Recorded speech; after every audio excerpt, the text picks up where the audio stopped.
Chapter 2, Back to the Bricks. The south side of Chicago smelled the same. Concrete, cat piss, grease from corner grills, the kind of scent that only made sense if you were from there. McCloud stepped off the train straight into the heartbeat of Chi-Town. This was home, loud, raw, and alive. He caught the city's rhythm immediately. The noise didn't bother him.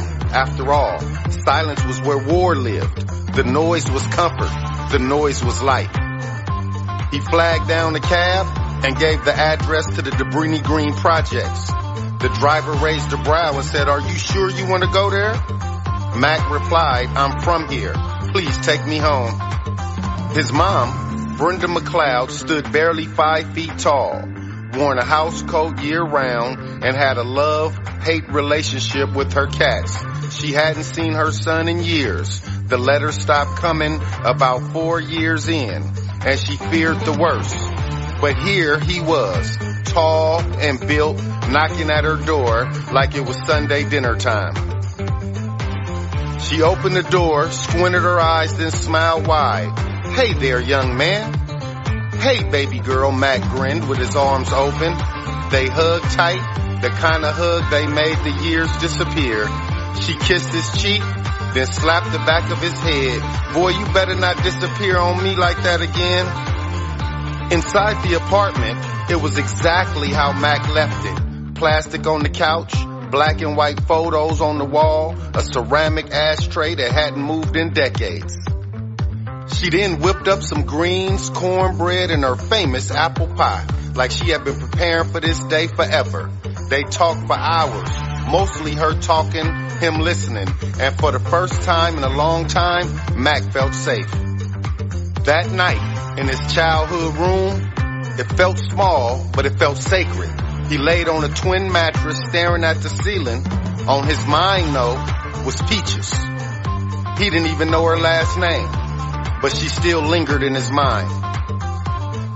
The next afternoon, Mac stepped out in a fresh white tee and dark jeans, clean shaven, smelling like ambition. The block hadn't changed that much. Same kids playing around the fire hydrant, same old heads posted up on the milk crates talking about the good old days. Then he ran into his boy, Jasper. Same swagger, just a little bit heavier around the eyes. Life had kind of been rough to Jasper. "Mac Daddy." Mac grinned. "Jazz with your ugly ass." They slap-fived and hugged like brothers. Their laugh echoed all the way down the block. They sat on the stoop, swapping war stories. One from the streets and one from the war. Jasper had been in and out of jail but was finally working legit, at least on paper. He washed cars at a spot called the Green Room Car Wash. Real low-key, but real busy. Jasper asks, "Bro, you still drink?" And Mac say, "Only if you buying." Jasper say, "You know it, man." Now the Green Room Lounge was connected to the car wash. That was the neighborhood escape. Dim lights, smoky air, live music on weekends, and more women than a Marvin Gaye record, you understand me? Jasper and Mac sipped brandy and lit cigars like old times. Mac hadn't touched hard drugs in years though, but the temptation whispered in the air like perfume. Now the bartender, she was pretty mouthy, but she was really fond of Jasper. She waved them both to the back during her break. Now she pulled out a small bag of blow and a big bottle of Hennessy and asked him, "Is y'all trying to get high?" Now Mac hesitated, but Jasper didn't. Old habits pulled Mac back in. One shot, one snort, one moment back on cloud 9.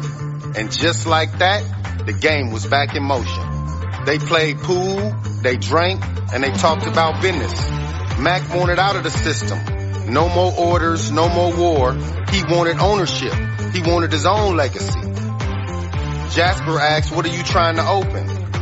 Mac say, "A car wash." Jasper laughed and said, "Oh, you trying to be my boss, huh?"